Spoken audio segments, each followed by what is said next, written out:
Clément David, fabricant de boules de sable, qui habite à Beauce, et natif de Beauce aussi, bien sûr.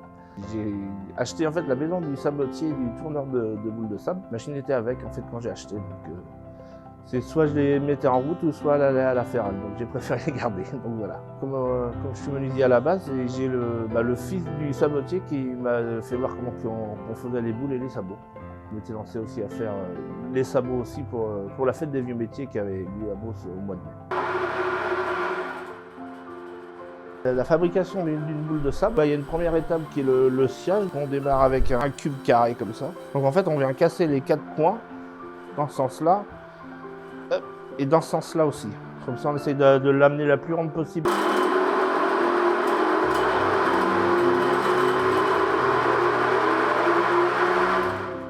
Je joue à la boule à Beauce. Je fais partie du championnat de boule de sable, et puis c'est un peu la passion aussi qui m'a fait faire les boules, quoi. En fait, c'est plus ça.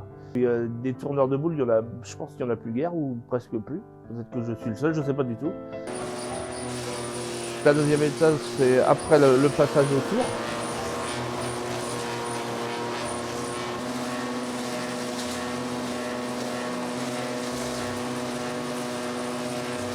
Donc elle sort de la machine comme ça, la boule.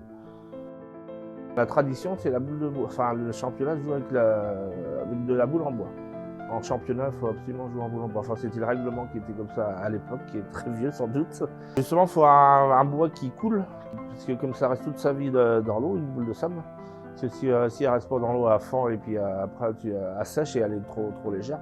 Souvent, les boules de sable étaient faites en chêne vert ou en cormier, mais les cormiers c'est très compliqué à trouver. Les chênes verts aussi c'est compliqué, on arrive toujours à en trouver un petit peu. Ouais. Donc le chêne vert c'est un chêne qui perd pas ses feuilles. Donc à l'automne, s'il y a un arbre qui reste des feuilles, souvent c'est un chêne vert. Voilà, on va démarrer la finition. Là on va venir enlever les deux parties là.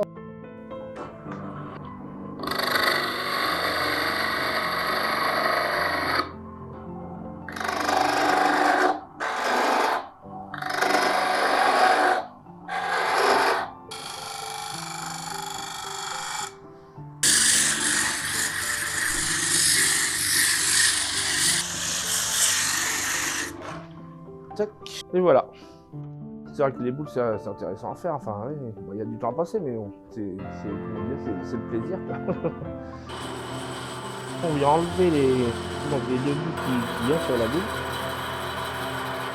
Et puis on vient faire le trou après pour pouvoir mettre le doigt dedans pour pouvoir jouer à la boule.